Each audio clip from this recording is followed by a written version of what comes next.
Welcome back to the channel.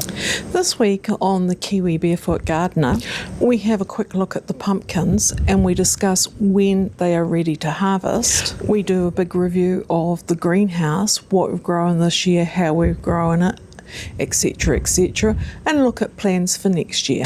And we check out the vegetable garden post the 2-day storm that we had. Come potter with me in the garden. My name is Dawn and I am the Kiwi Barefoot Gardener.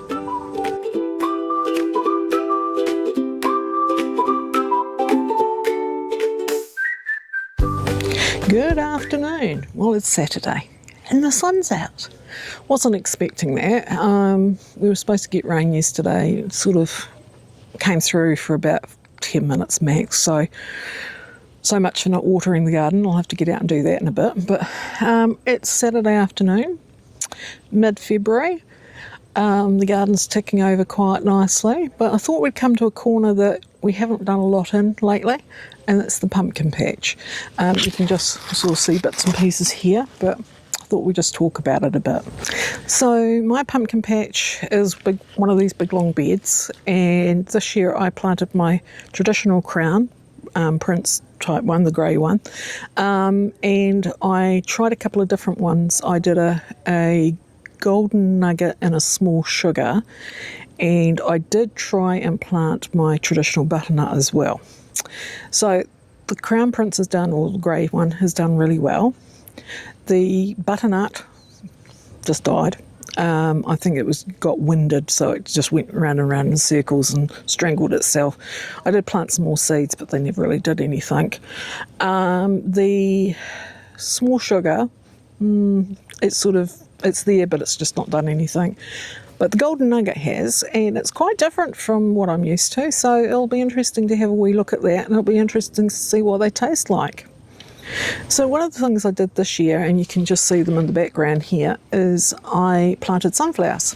Now I did start off with doing sunflowers in 6Ls and what have you, but they didn't do very well. They got very leggy. Totally my problem. I just didn't put them in the right place and what have you. I thought getting them started early, but yeah, it didn't really do them much good.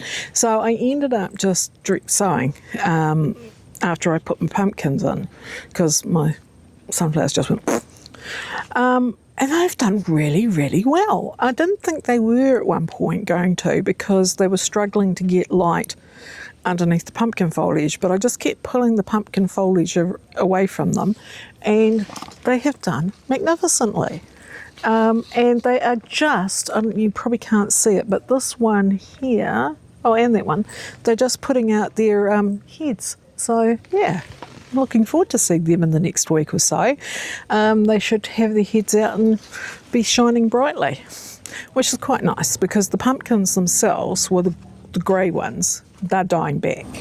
Now, we had all that lovely hot weather before Christmas, and I had heaps of flowers on, and I had a few that did what they were supposed to do, and I'd hoped for a couple more, but because the cool weather hit, they didn't eventuate. Each pumpkin plant will put out roughly 3 to 4 pumpkins max. After that, they tend to, any other pumpkins, they'll just do what they call self-abort. They'll just die and fall off, which is what's happened to a few of them. But yeah, I've got 4 of 2 plants, because I always double plant my pumpkins. Bit crazy, but I do it and I find it works for me.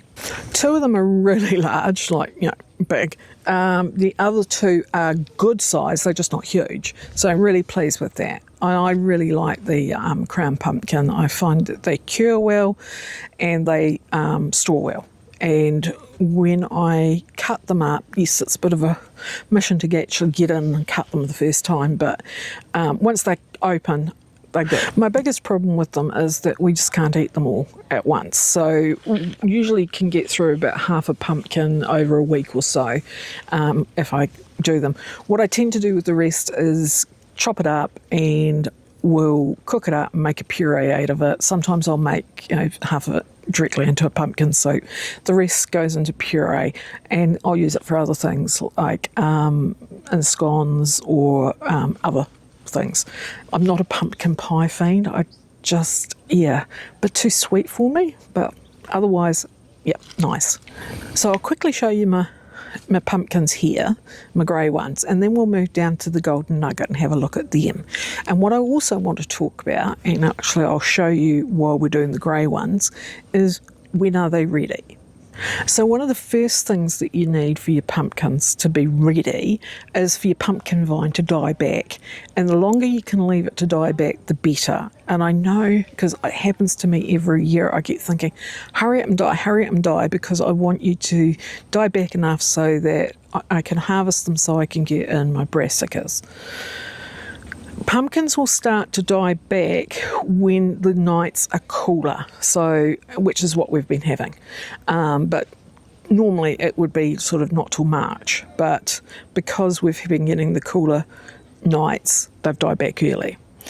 So your pumpkin vine is completely dead is the best time to try and wait for. Now the second thing is when the stalk itself, from the pumpkin itself to the actual vine, has gone like dark woody cork colour. So we'll go and have a look at the pumpkins and the stalk. We'll talk about that there. Okay, not the best angle. I've got the tripod sitting at a weird angle so I can get in and show you this. Okay, so the actual vine is starting to die back, as you can see here, so that's good, but it needs to do a lot more of that. And the woody bit needs to be this bit from here to here, and that's starting to slowly go that way, but it's still got a long way to go. And when you cut your pumpkin to take it inside to store or outside to cure, you cut it up here, right at the junction of where the stalk hits the vine, not up here. And we'll talk about that in a sec. I just stopped moving the camera around. Right, the camera's a bit more stable now. So why do you cut it up at the vine end, not the pumpkin end?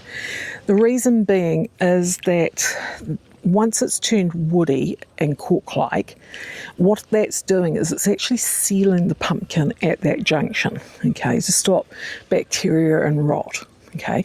And that's why the woody bit needs to be really, really dry before you cut it off the vine.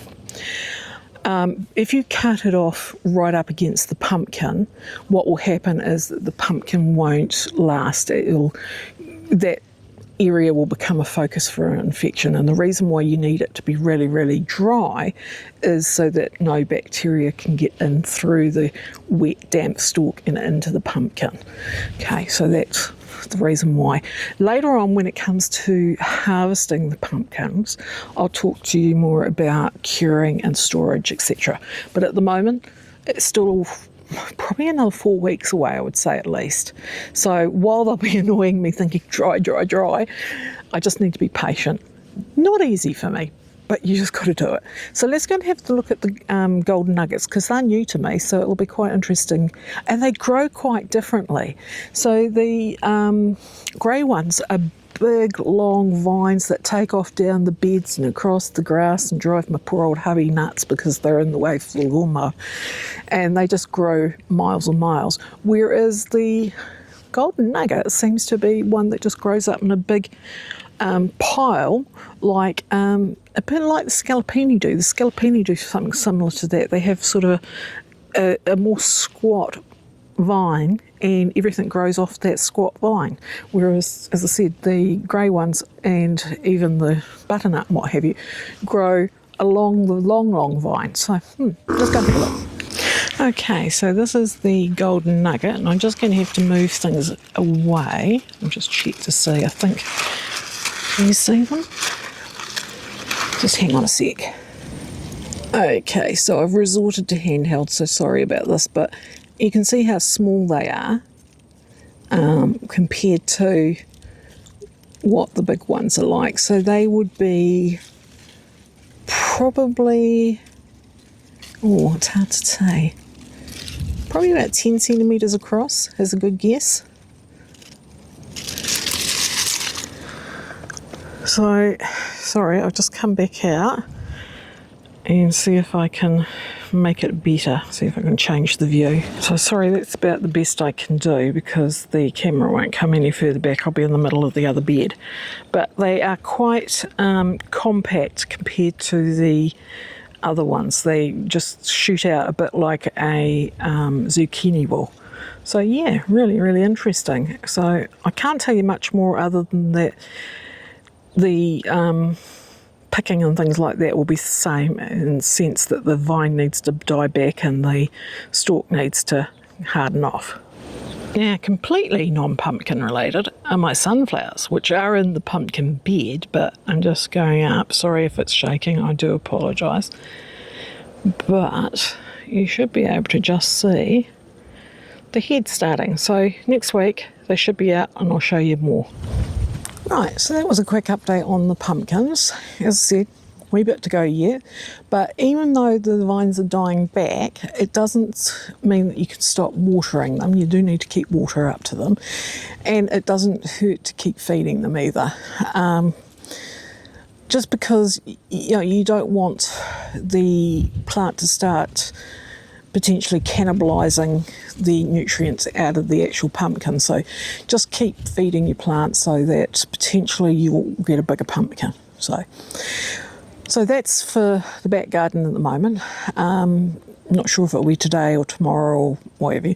We're going to head out to the front garden, and my plans at the moment, and you know me, my plans are my plans. What's reality and happens is two different things, is to start on the front border and start the revamp, and that's going to take a long time. It's not a 1 week thing. That's going to take time for plants to be replaced, plants to be moved, waiting for them to be ready to be moved. But because I'm starting to empty out the greenhouse, I want to start using some of those pots. So first thing I need to do is start looking for my bulbs that were in there, because if I put all that dirt on top of them at the moment, they're just going to get buried. So it'll be a bulb hunt and a few other things.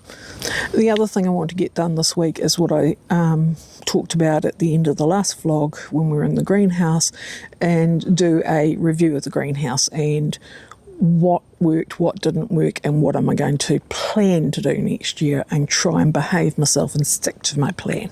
So that's probably it for me for now. I'll catch up with you in the next day or so. Good afternoon.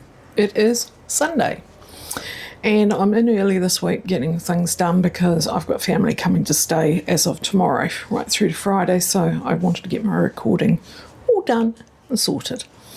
The other really good reason to get it done early is that the weather, especially early this week, Monday, Tuesday, looks to be stink. So if the weather does improve and I get a chance to get back out in the garden and do some more recording, all good. But if it doesn't, hopefully I'm set.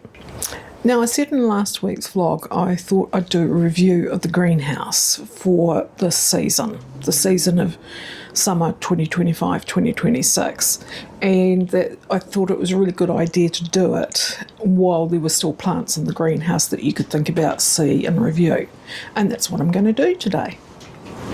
So the first part of the review is, how did the greenhouse work as a whole? It didn't. The greenhouse is fine itself, it's just the way I have it set up is the issue. So I got a bit of a late start with the tomatoes and other things, getting them planted out for a couple of reasons. Because firstly, the temps, just nighttime temps, just didn't seem to be right. They were below 10 degrees constantly, but I could have risked it. But the other reason why I couldn't do it and that I was behind was the way I'd had the greenhouse set up for winter and spring. So I had focused the greenhouse in the winter for having a lot of perennial cuttings and things like that going in here, and I had shelves all along the sunny side of the greenhouse. For what I got, it really wasn't worth it, and I won't do it again this year. Just wasn't worth it. So I'll set the greenhouse up to do some winter growing of things, probably with some of those big black planters, the bunning type ones. Probably get 2 or 3 of them in here and maybe some pots. I still haven't decided exactly yet what I'm going to plant over winter. I'm playing with the idea of winter potatoes. I have seen them done overseas so that the Northern Hemisphere people have what they call Christmas potatoes, but it would be our midwinter potatoes. So I might do a few of those. I'm still playing with that idea, considering my spuds outside haven't been spectacular this year. Wouldn't hurt. So as far as the setup's concerned, I want to have it so that I can transition probably a bit earlier than I did this season, and maybe risk putting my tomatoes in early when I'm still not getting the constant above 10 degrees, but at least I'm getting sort of close to it, so sort of 8-9 degrees. So yeah, get them started earlier. Reseedlings for spring come summer, rather than having them on the sunny side, which is what I had done after I transitioned out the perennial type stuff. I think I'll just keep the shelves on this side and just do them on this side. They may not get quite as much light as they need, but I'll risk it. And I've still got my outside shelves, so I just need to get my A into G as far as transitioning from my inside growing area to the greenhouse. Don't leave them in here too long, just enough to, like a week or so that they get used to being outside rather than inside, and then actually get them out on the shelves down the side alley, albeit covered and supported, sheltered by netting, just to break the wind and things like that. So after all that, really what I'm saying is I need to have the greenhouse ready as far as setup earlier, and it just needs to be a bit more flexible, and I need to move a bit quicker. Now, about growing. Right. So let's go through the different things that I've got in here as I look around. The eggplants. Yeah, not going to do them next year. Not for my garden anyway. I'll do some for some of the projects that I do, but not for my greenhouse. I've got one eggplant at the moment that's still growing quite nicely, and it is on the standard Black Beauty aubergine eggplant. The carafe one, I've had nothing. It's still flowering, and I have hand pollinated it, so it's not just because of lack of insects. I'm just not getting anything. So yeah, don't think I'll bother. I'm the only one who'll eat them anyway. Even if I disguise them into other things, the rest of the family just won't. As soon as they hear word eggplant or aubergine, they just go there.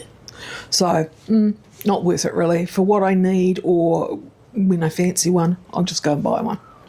Cucumbers next. Right, I grew way too many cucumbers, and that was probably just in response to last year, and I got diddly squat from what I planted. I think I had 2 in here and neither of them did. I think I got like a couple of cucumbers for the whole season. I have to keep reminding myself that last season was crap, though this season hasn't been that great either. Better in here though than in last season, but generally not great. So yeah, cucumbers. I think what I'll do is not do the telegraphs for me, and I probably won't do the patio snacker. What was the other one that I won't do? I can't remember, but I will be doing the market more. They are yummy. I like them. So, and they're a good size. They're not huge. If you pick them, they tend to ripen about that big, which is a nice size. They're nice and fat. They're not too seedy. So, yeah, I'll go for the market more. Oh, and the flesh is a bit denser, not really squishy. So you can use them for pickling if you want as well. So the market more will suit me. And whether I get to be really naughty and put 2 in one pot, I don't know. I'll think about that. And I do that because of one fail sort of thing, but there will only be 1 pot of cucumbers in here. I'm saying that now, but will I behave myself? I don't know. But anyway, that's the plan. Capsicums. Right. Well, I've had a mixed result with those. I think even though they were planted inside as seeds really early and did really well, and they got to a good height, once I've actually got them out here, they sort of really slowed down. And I don't think it was because of transplant shock or anything like that, because I did the whole, put the pot in the hole and, make the gap for it and then just literally flick it out and flick it in so the roots weren't disturbed. I may have left them in the little pots too long, probably. That goes back to not having the greenhouse set up in a timely manner. So I will definitely get them in earlier. I'll probably put a few more than what I did in here because I think I did an orange, Marconi red, and I did the little ones. Names gone over my head at the moment. They'll come to me. But those are the only three I really put in here. So I think I'll put at least one orange, one red and one yellow bell pepper. I've got the Marconi yellow, which I've been really struggling to get hold of, but I've got seed for that now, and the Marconi red. So they're the bullhorny ones. And then I'll put in the little one as well. Now, I will do my outside ones of them as well, and I think the little ones probably do better outside, but yeah, we'll see. But I like to have quite a lot of peppers, albeit I don't want them all rushing at me all at once as far as them being ready. But I do chop them up and freeze them. And the other thing I do is, especially the red and the orange, is that I dry them and I make a paprika out of them. I haven't got enough to do that this year. I have done it in the past, but yeah, so I really want to focus on that because I'm almost out of the stuff that I had previously. Chilies. Right.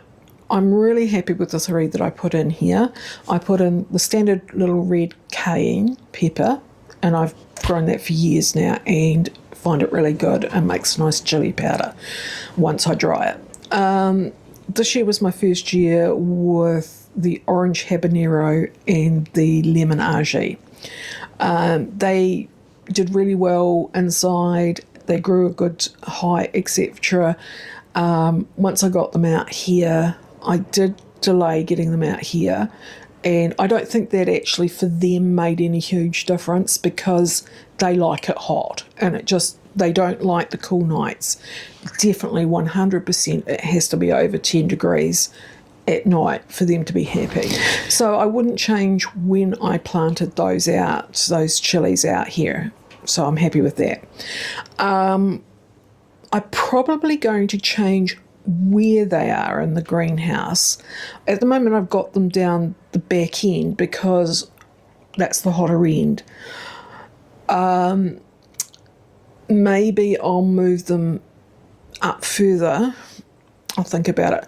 They definitely need more light, so that may come with what I'm going to discuss later at the end of this section of reviewing all the different plants.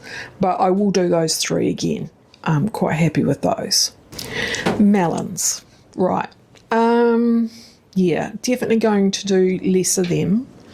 As much as I love them, I just never really get a lot from them. So for the time, effort and space that's in here, if I had a bigger greenhouse, yeah, not a problem. I will do maybe 1 or 2 pots, I'll see. I'll definitely do 1, but maybe 2.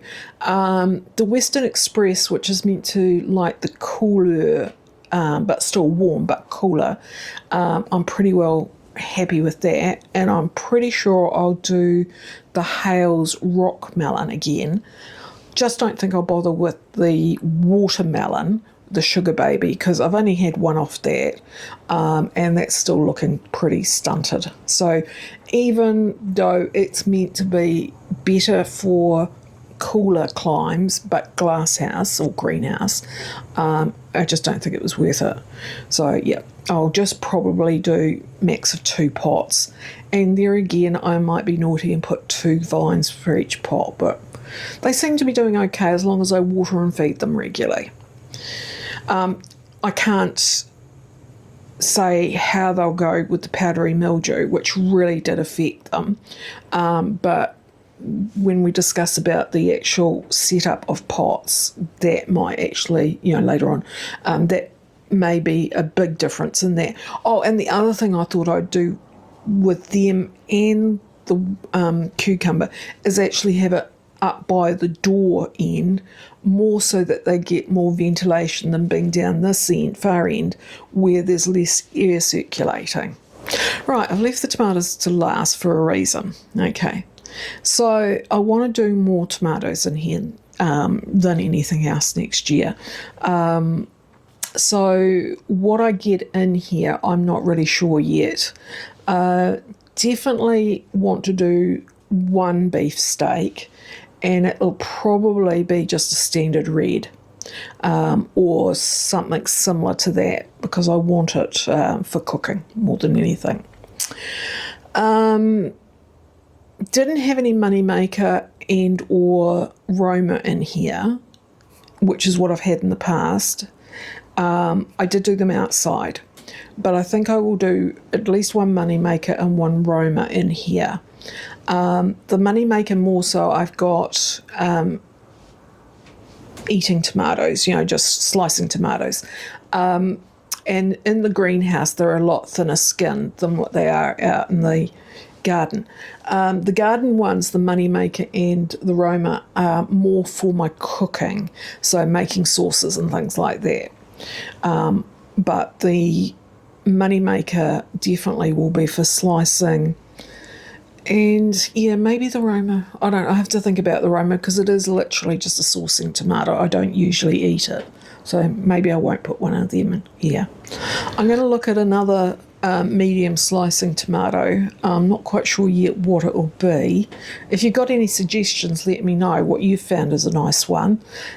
When I've Googled and done searches and what have you, there's not a huge number of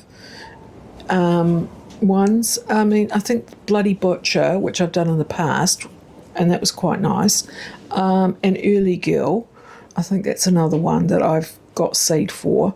So yeah, I'd like to probably do 2, maybe 3 medium-sized slices in here, so that would be good. Now, the cherry tomatoes. I have to think hard about that one. Definitely want to do the Sun Gold as a cherry in here. The reason why I want to do it in here is I'm probably not going to do any on the deck this following season. They just didn't do well up there. They had to go out late because of the weather. I've had to drag them in from the wind and things like that. So I just think I'll just concentrate on flowers on the deck and forget about growing tomatoes up there or anything else. So yeah, so the Sun Gold will be one. The other one that I'm still unsure about will be the Sunrise Bumblebee. I haven't tasted one of the ones that I harvested the other day. Got to do that this afternoon. And there's a couple more ready here. And the Artisan Plum. While that's not a cherry, it is a small tomato. So you've got to try both of those and see how they go. Now, whether I do Brad again, I don't know. So the Brad's Atomic Grape, I mean, it's a beautiful tomato. And I haven't tried it yet either. It's just beautiful and look, as is the Artisan Plum and what have you. But, I mean, if they look good and they don't taste good, there's no point in having them. But yeah, Brad did okay. He's suffered a few knockbacks, but yeah, generally I think, and he's a tomato that takes a long time to get to the point, and I knew that because of following Jessie at Plot 37.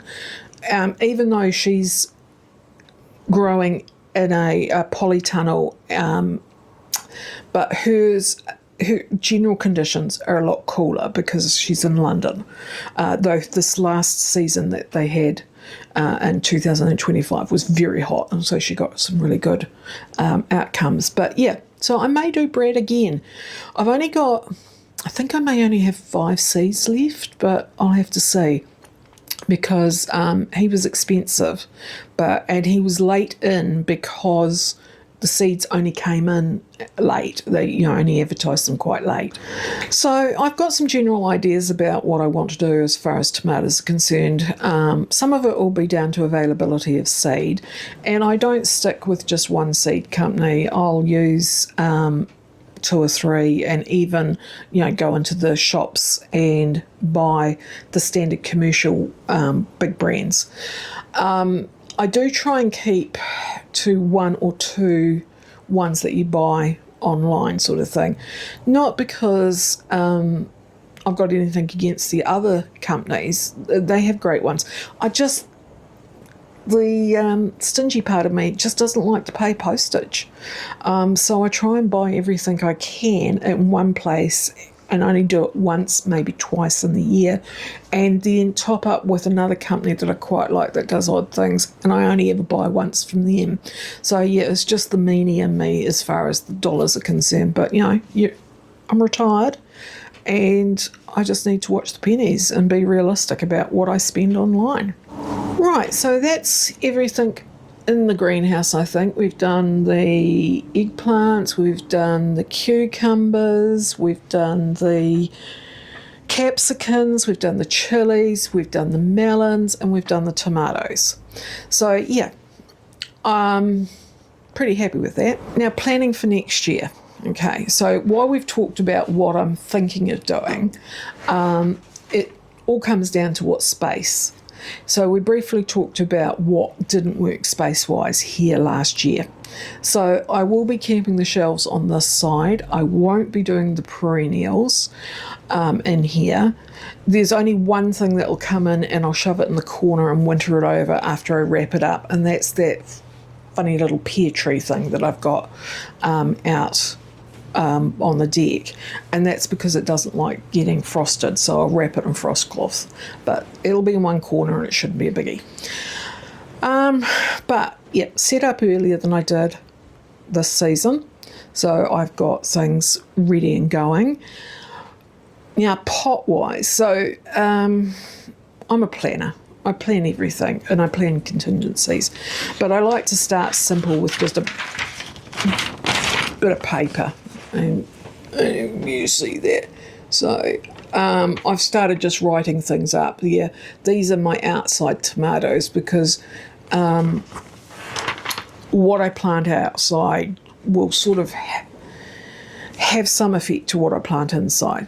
So next thing will be to plot out on my bit of paper where I can put my pots. Sorry about the rattling of the paper.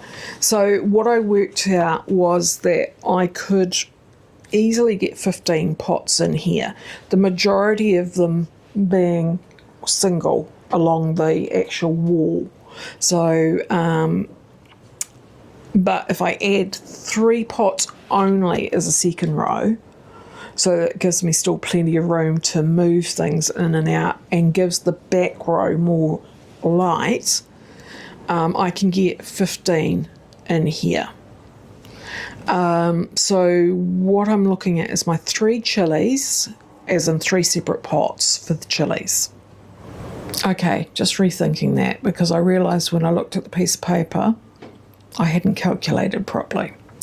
So I took the eggplant out because that was still on there, don't know why, but I hadn't put in the capsicums. So if I put 1 of each of the capsicums in that I was wanting to do, the red, orange and yellow bell, the cornetto, I remembered the name, 1 of those, and 1 red Marconi and 1 yellow Marconi, that's 6 pots of my 15. Then my 3 chillies, okay, so that brings me to 9, and then 1 for cucumber and 1 for melon, that brings me to 11. So that only leaves me 4 for tomatoes. I might have to rethink that. I might have to maybe double pot some of the capsicums, so like do the orange and yellow together and do the red and yellow Marconi together, and that will give me 6 pots for tomatoes. That might work better. Yeah, okay. So talking about it helps, and a piece of paper helps, and writing it down, because you then realise, oops, forgot something. Right, okay, so doing that, it gives me 6 pots for tomatoes. So if I definitely do the sun gold, I do the money maker, and then I do a red beef steak. It gives me 3 pots for other things. So that could be bread, or it could be the artisan plum, or it could be the sunrise bumblebee. So I have to think about which after I've done the tasting for those.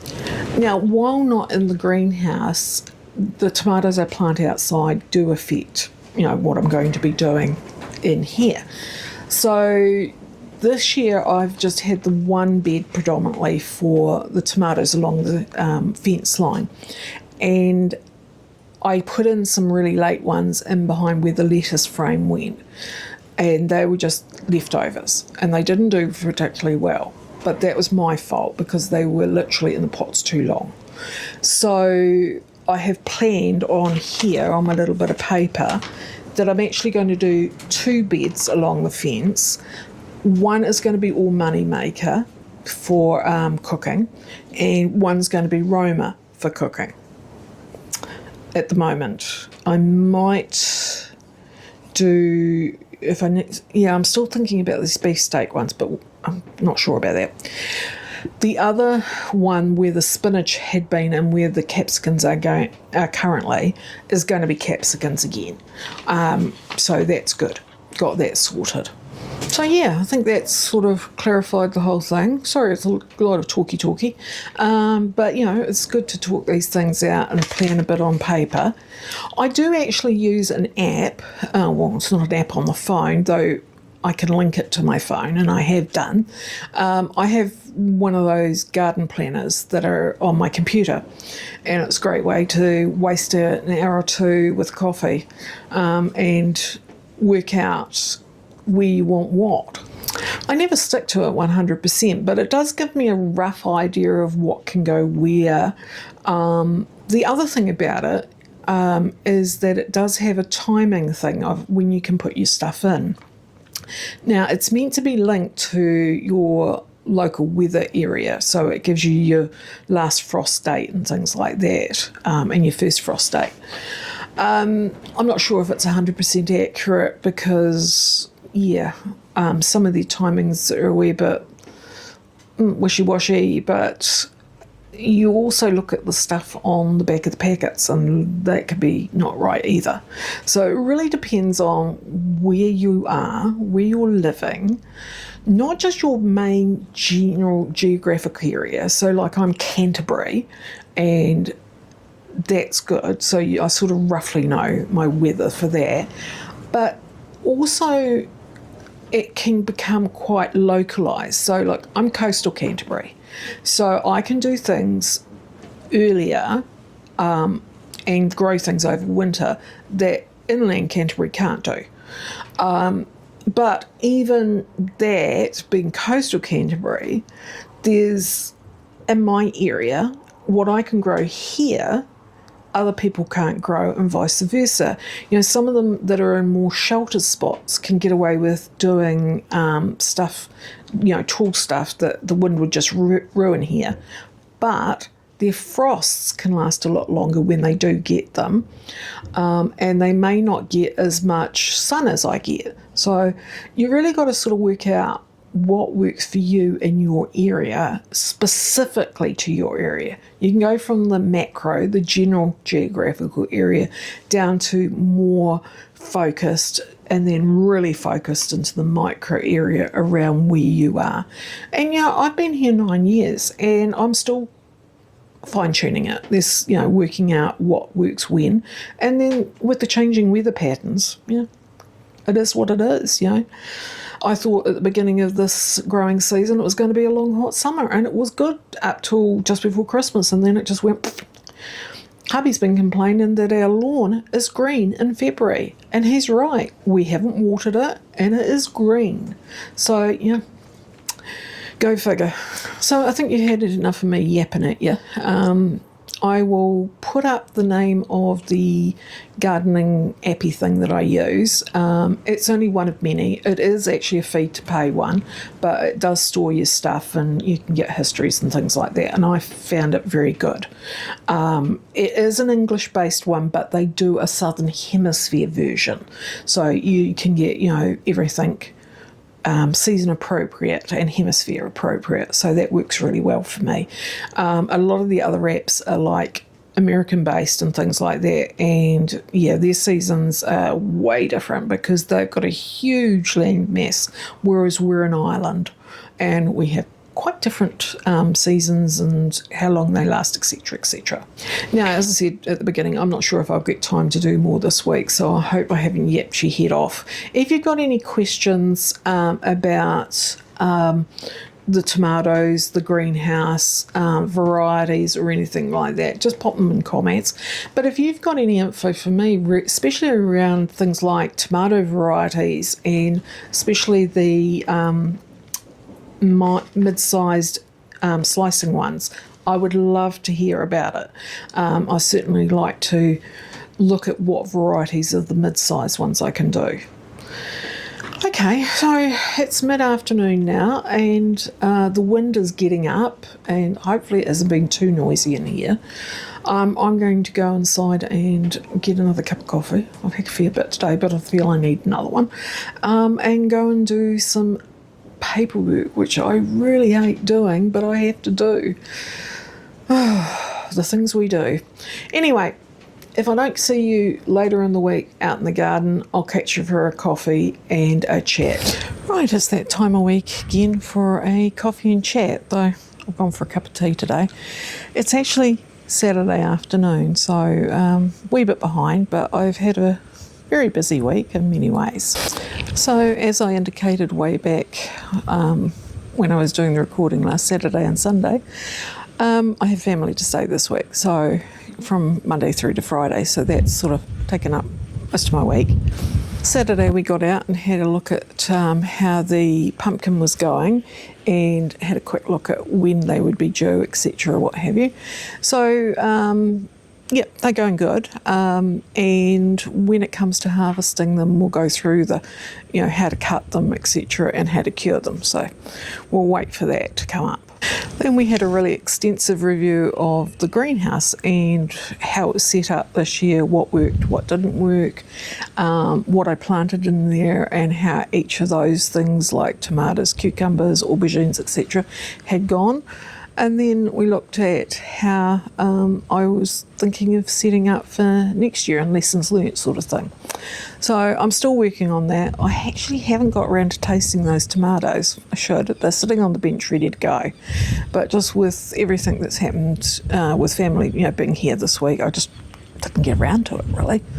Now, I was going to do another section, but because the greenhouse review took so long, I didn't get, I filmed it, but it was just too long to make the vlog this week.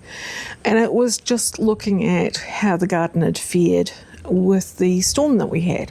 So we had 2 days of heavy rain and severe winds. Yeah, there was no two ways. Those winds just made the rain horizontal. So I was going to show you how the garden fared. Now, first of all, while the area I live in was severely affected in the general big area, where I specifically live, we were fine. We were cut off for a day, but other than that, some places did get flooded, and from what I can see, not too many houses or businesses got flooded here. However, Little River and Akara really got trashed. So if you're in those areas, I really feel for you, because that weather was not good. Now, specifically for my garden, in reflection, it wasn't too bad. My peas, beans, yellow and greens, they all fell over. And when I first looked at them, I thought the beans just needed ripping out. But once I started getting in there, I managed to salvage most of them, and a few had to come out because they were completely stripped of leaves. And the peas, I just managed to pop back up again. Probably the thing that copped it the most, no, not the thing that copped it most, but the courgettes and what have you, they got blown around, but they don't seem to have been too damaged. They just sort of got moved physically, so they're all sort of pointing that way now and hanging over the side, and I just haven't put them back because I just didn't want to damage them by doing that. The thing that did actually get damaged, though, was my sunflowers, which I was really looking forward to. So I had staked them, but they were bamboo stakes and they just didn't survive all of them. I lost 3 sunflowers, one with a really well-established head. But I've restaked them because yesterday we were supposed to have thunderstorms with really gusty winds again. Didn't actually happen. There was a few rumbles of thunder and a wee bit of wind, but compared to Monday, Tuesday, nothing. So but I will show you a wee bit of damage in the sides here. As I said, nothing, absolutely nothing compared to what other people had. So really thankful. So I'm going to leave it there because I've done a lot of talking in this vlog with very little action going on. So I'll catch up with you again next vlog. So until next vlog, stay safe and bye from me for now.